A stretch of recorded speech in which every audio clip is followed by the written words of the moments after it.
let's talk about Apple CEO saying scrolling is bad for your health. And I see Instagram actually they're gonna put a new feature. Did you see that? I copy TikTok. Yeah, It's called 1,000. Yeah. they're testing a new feature where it logs you out of Instagram after a certain amount of time, so you could take a break. So this is something we talk about mental health. Mm-hmm. Very important. We still don't know the long-term side effects of long-term effects of scrolling on your phone and being on your phone. I told you I actually had developed carpal tunnel syndrome a while back, and in my You ever thumb. get the twitch? Yeah. Yeah. If they go back and watch like some of the original episodes, Mhm. I'm like, yo, you got to open your eyes because he would be up all night Yeah. and would do an episode in the morning. Like, Yeah. I'm like, yo, bro, like you got to put your phone down. Yeah, and then I had developed the twitch in my eye from looking Yeah, at me the phone. too. So, yes, yeah, Sacrifices. Yeah, Yeah, gotta make sacrifices.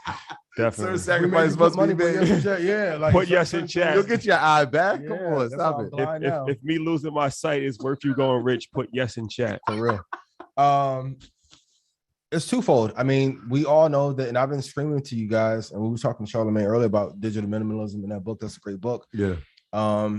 Even in some countries, they're starting to push that after work now, the bosses and executives can email employees. Now, this is twofold for Apple. This is a push and attack at Facebook quietly because they're in competition because of metaverse. Mm-hmm. Then give it maybe 14, 15 months when they roll out these AR glasses that they've been working on for 4 or 5 years.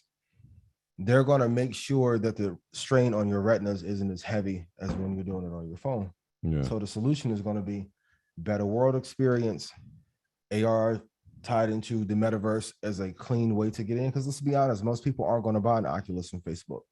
They'll buy glasses from Apple, however. So this is a two-pronged attack, which is really smart. It's based in truth, but there is like a competitive edge they're looking to have. And like we talked about earlier, this is going to help with their push even more so in the health space for sure.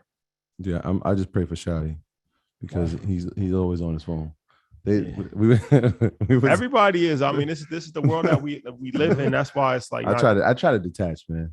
Yeah. It's hard to detach because so much business is being run on a cell phone, and like I don't even have it. I have a computer, but I don't use a computer. My cell phone is my computer. So when you, especially if you run an online business, like you haven't opened the computer. You still haven't opened? Nah, you got to use the MacBook. Yo, it's going on a year now, bro. You didn't open the box yet? Nah, I haven't opened it. It's way more efficient too.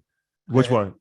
To do everything off the laptop. Off the laptop? Yeah. Than the phone? Absolutely. You think so? Yeah, man. Way less distraction. Like even if I'll challenge everyone, work 12 hours a day on your laptop and compare versus your phone, I guarantee you your sales will be higher, net worth will be higher. Like that's why I'm always like, hey, I'm off the grid at this time, and people hate it, but I'm like, I can't give you this fire because you get so many. The average person gets 1,400 notifications per day.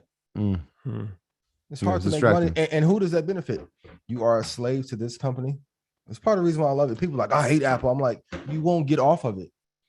No. So if they have all of your data, and same with Google, they have every thought you have, the number one advertising business of all time. And if Apple has every thought that you have, feeling emotion, high, low, and they can track that, then there's ways they can extract that data and time on. Just a matter of time. For their benefit. Yeah, just a matter of time. For years. So let's talk a little crypto if we can real quick. Bitcoin is at 62,000. It did have a almost 6% pullback today. But it's still at 62,000. But there's been a pullback across the board. If you look at Ethereum is down 6% today. Cardano is down 5%. XRP is down 5%. Solana is down 4%. Dogecoin down 5%. Litecoin's down 9%. Stellar's down 5%.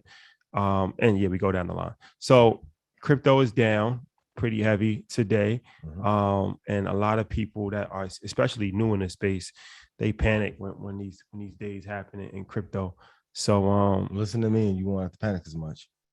So why should they not panic when these type of pullbacks happen? I mean, because we're at highs and everything across the board. I think people want us to see just to print 10% higher from the highs. Even we were talking about it before we came on air that Michael Berg is like going on his attack against Tesla again and wants to short that. He's only doing it for a short period of time. But when we're at all-time highs, we have to pull back 10 to 15%. It's normal. We'll be fine. And also then expiration in the futures market is 11, 19. So that's coming up. A lot of money's going to come out of the market and then come back in. And also we're going into holiday season. We'll be fine. Like if you got in at a decent price, and especially in homework assignment, off of a 15% pullback, how long does it take for Bitcoin to recover and then make a new high? That would take some of the fear and anxiety. I told you guys last week, on the media side, all the money is made in talking about crashes. And we tested this even with the brother that helps with TikTok. He put up a headline about crashes. It was 10 times higher than any other post. And then I did a post immediately telling people how to get higher gains. It wasn't as effective.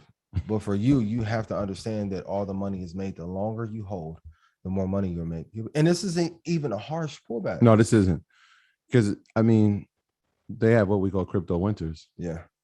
And those can hurt your soul. That, like, shout out to our guy Lou. He's like, well, you could really lose your shirt. Yeah. You could, and then to have an and then what? is in 24. Like, you guys haven't seen real blood. And then with all the institutions involved, the drops are not as violent as they used to be. No. Like there's a lot more safety. And that's why when everyone's like, well, it's decentralized. I'm like, if all the major banks and hedge funds are in the space, is it really decentralized if you don't know all the players who are there that are now the market makers? And that's why people left a couple of crypto and then went to Solana, and they're trying to find the other coins that haven't been taken over by the banks and the hedge funds.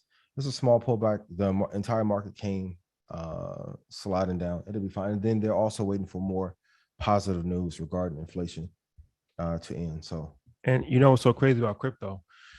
We're just having this conversation the other day. Shout out to D Ferg. And you know, when we said that the top 10% of Americans own 89% of stocks and you know, across Americans, a lot of people was alarmed by that. And some people were saying, well, that's why we need to invest in crypto.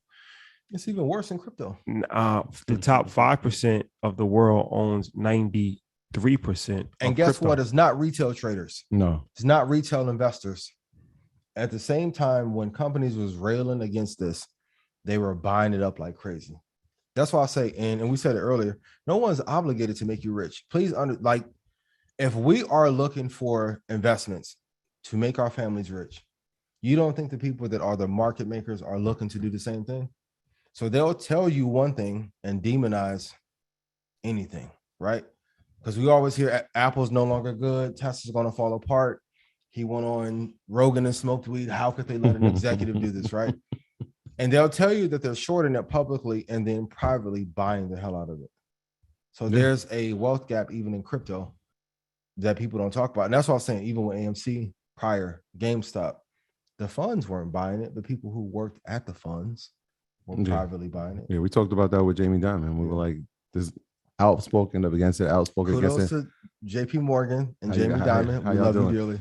And then investing in it. Yeah. Right. Secretly. So it was just like, we know how this works. It's a cycle. And publicly, no one is obligated to tell you their strategy when their competitors are listening.